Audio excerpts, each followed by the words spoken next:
Oh, hello, great readers. I'm Belchan. I'm Nimikong. I'm Banchan. In this class, I'll read to all of you.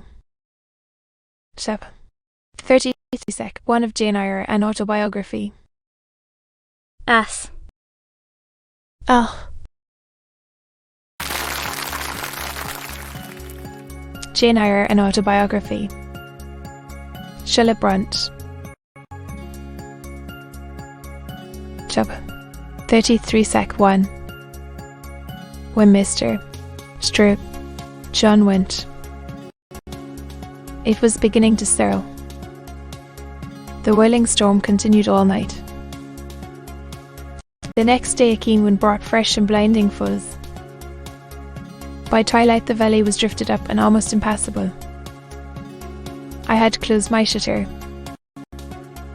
laid a mat to the door to prevent the snow from blowing in under it, trimmed my fire. The tempest.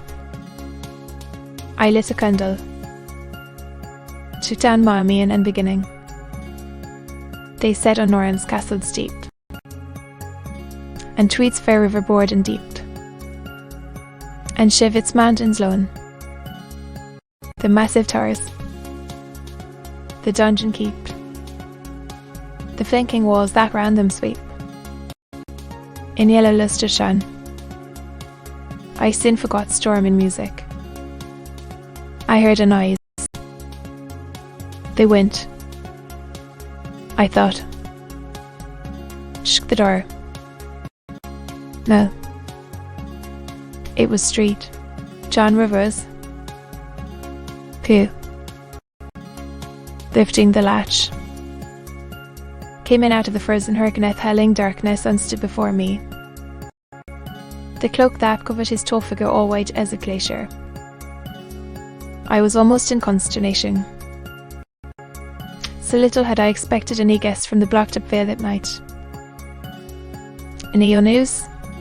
I demanded. Oh. How very easily alarmed you are, he answered, removing his cloak and hanging it up against the door, towards which he again coolly pushed the mat which his entrance had arranged. He stamped the snow from his boots. I shall sully the purity of your floor, said he. But you must excuse me for once. Then he approached the fire. I've had hard work to get here, I assure you, he observed, as he warmed his hands over the flame. One drift took me up to the waist. But why are you come? I could not forbear saying, while an inhospitable question to put to a visitor. But since you ask it, I answer simply to have a little talk with you. I got tired of my mute books and empty rooms. Besides, been half told. He sat down. I recalled his singular conduct of yesterday, and really I began to fear his wits were touched. If he were insane. However, his was a very cool and collected insanity. It did just now. Free on his pale brow and cheek as pale, plainly graved. I waited, expecting he would say something I could at least comprehend. But his hand was now at his chin, his finger on his lip.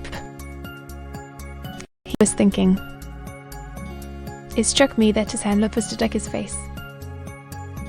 A perhaps uncalled for gush of pity came over my heart. I was moved to say, I wish Dinah or Mary would come and live with you.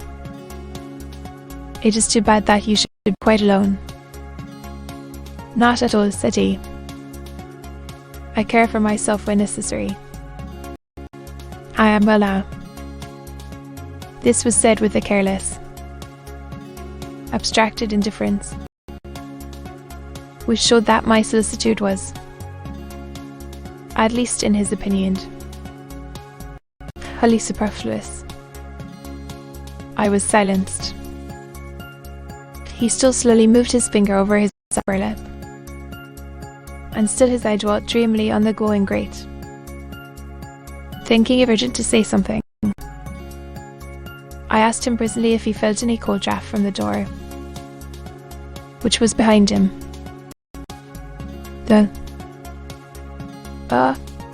He responded shortly and somewhat testily. Well, I reflected. If you won't talk, you may be still. I'll let you alone now.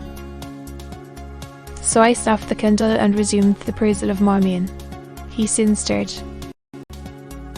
My eye was instantly drawn to his movements. He only took out a morocco pocket-book, thence produced a letter, which he read in silence, folded it, put it back, relapsed into meditation. It was to try to read with such an inscrutable fixture before me. Nor could I, in impatience, consent to be dumb. He might rebuff me if he liked. Talk I would. There has not been any change made about your own arrangements. I fear not.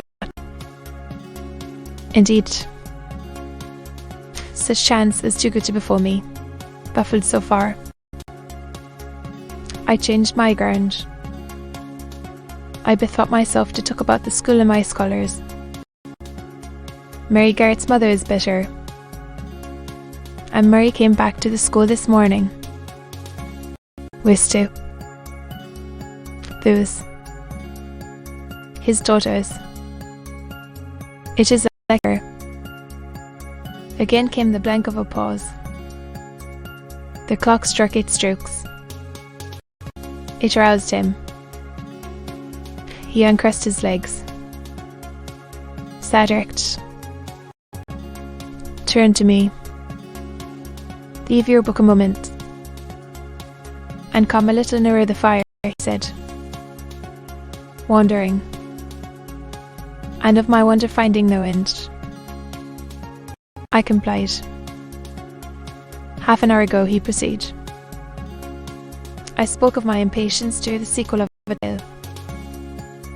On reflection, I find the matter will be better managed by my assuming the narrative part, and converting you into a listener. Before commencing, your ears, but stale details often regain a degree of freshness when they pass through new lips. For the rest, whether trite or novel, it is short. 20 years ago, daughter, she fell in love with him and married him, against the advice of all her friends, who consequently disowned her immediately after the wedding. Before 2 years passed, the rash pair were both dead, and laid quietly side by side under one slab.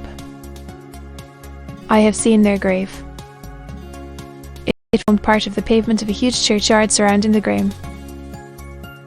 It's a black old cathedral of an overgrown manufacturing town in Shire. They left a daughter, Bridget, at its very birth. Tonight, Charity carried the friendless thing to the house of its rich maternal relations.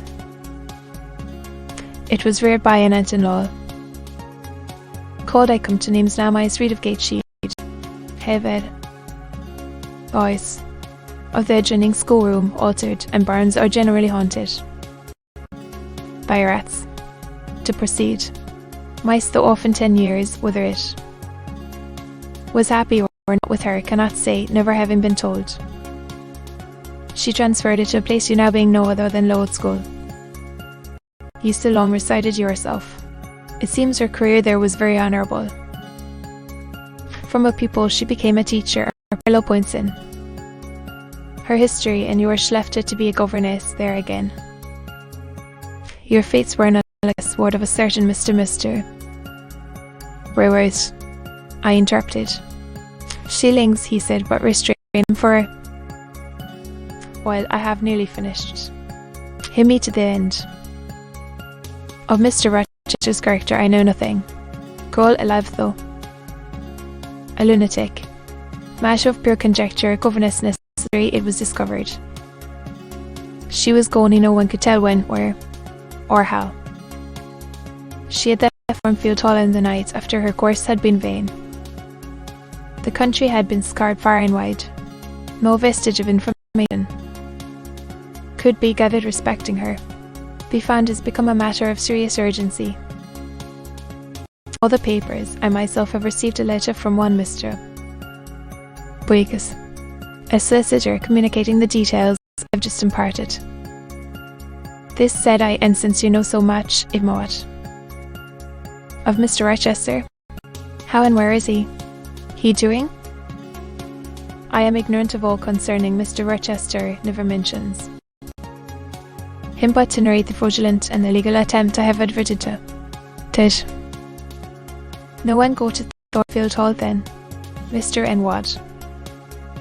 Did he say? Was to his application was not from Mr.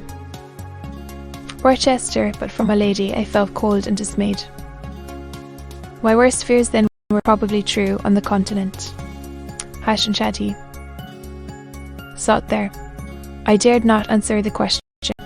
I must have been a bad man, observed Mr. Rivers.